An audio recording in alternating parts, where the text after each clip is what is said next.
Hi there guys, welcome to another episode of the Cover Zero Show with me, your host, Simon Conboy. Just continuing to plough on through these free agency reviews. The first wave's nice and wrapped up. Moving on now to the AFC South, so there's some light at the end of the tunnel.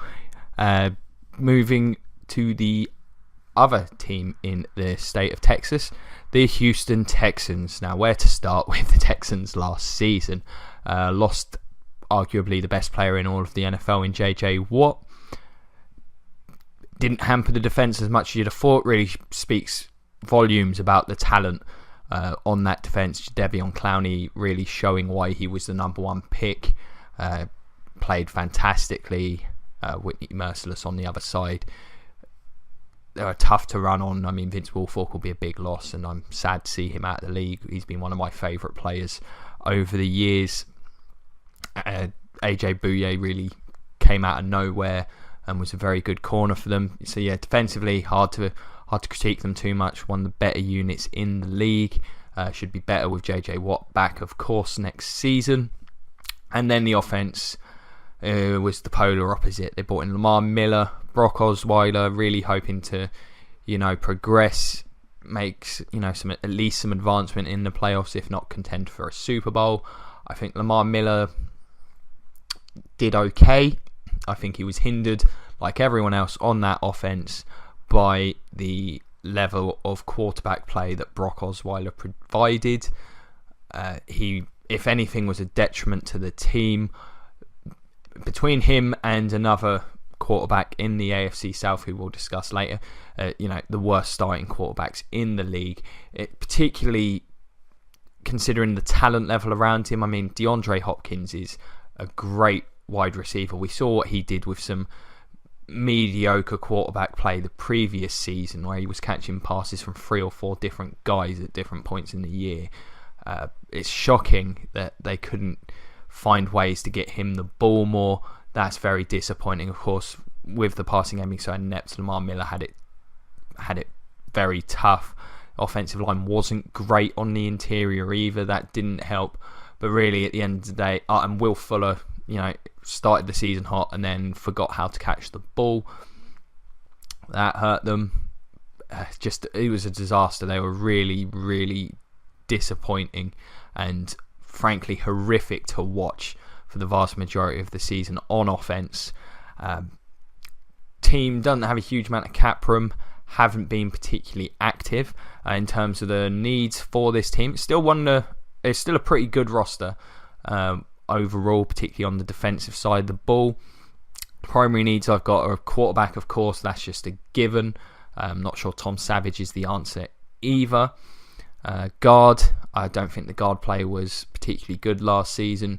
If they can improve that, Dwayne Brown's still solid over there on the left side. If they can get some decent guard play, then they could well be a far more formidable offense. And inside linebacker is the one spot on defense. I don't know what Brian Cushing offers at this point in time. Unfortunately, injuries have really sapped him of a lot of the skills that made him an effective player early in his career.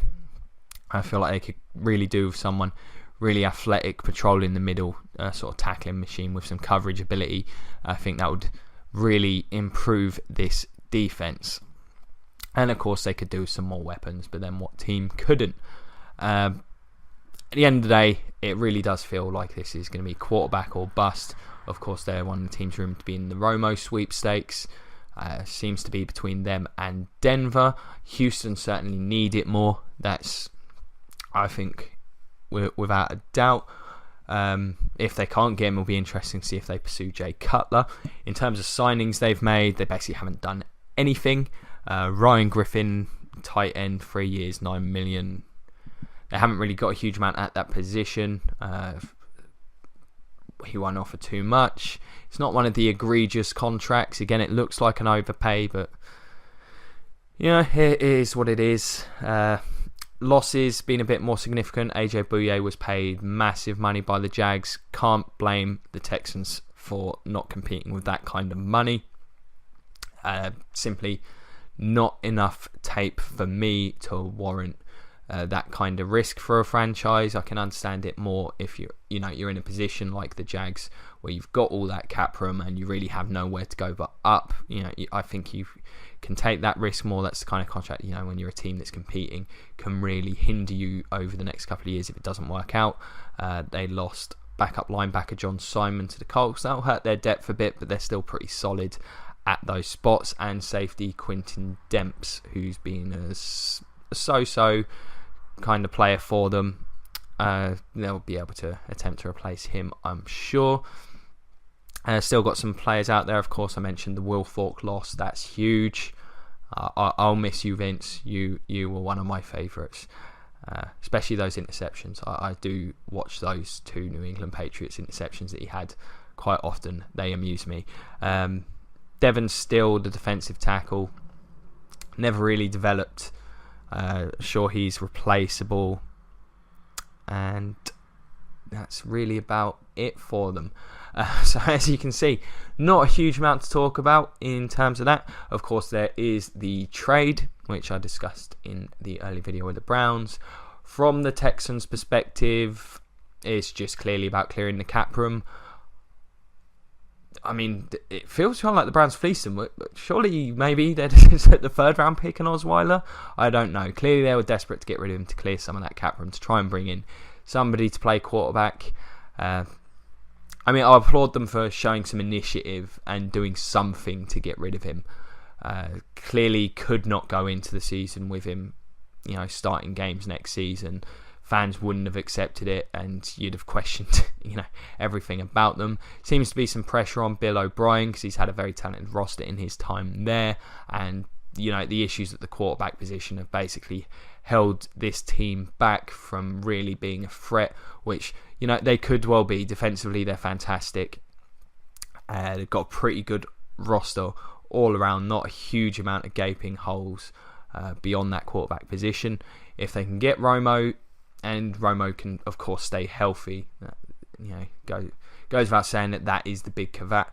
If you do bring him in, then this team could really be fantastic. And JJ Watt as well, similar thing. If he comes back healthy, even if JJ Watt comes back as 80-90% of the player that he was, he's still, that's still better than the vast majority of the league. That defense could be just terrifying if that does occur. Yeah, quarterbacks it's a simple one. If they can get that quarterback, if it's Romo, even if they can't get Romo, honestly, Cutler could perform in this offense. He really could. He's got DeAndre Hopkins there. He'd be better than any of the other options out there. The Super Bowl window may well be there. And as much as people rip on Cutler, people forget he took the Bears to an NFC title game. And before getting injured, they were in that game. It was years ago now. But there's definitely worse options out there. I think, it appears to me it's clear that they're waiting on seeing what happens with Romo. I do think it's going to happen. I think it's far more likely than him going to Denver. I think he'll look at the pieces that are in place around him on offense.